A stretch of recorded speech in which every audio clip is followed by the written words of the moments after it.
Yağmur yağar taş üstüne, ince kalem kaş üstüne, selam gelir baş üstüne. Vay dili dili kuş dili dili, Mevlam kulu sevdim seni. Vay dili dili kuş dili dili vay. Vay dili dili kuş dili dili, Mevlam kulu sevdim seni. Vay dili dili kuş dili dili vay.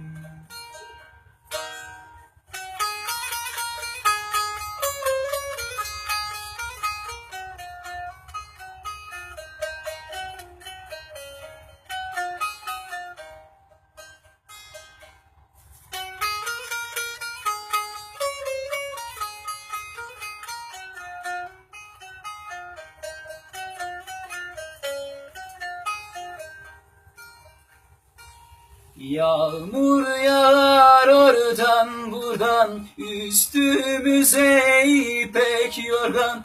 Öpeceksen işte buradan. Vay dili dili kuş dili dili, Mevlam kulu sevdim seni. Vay dili dili kuş dili dili vay.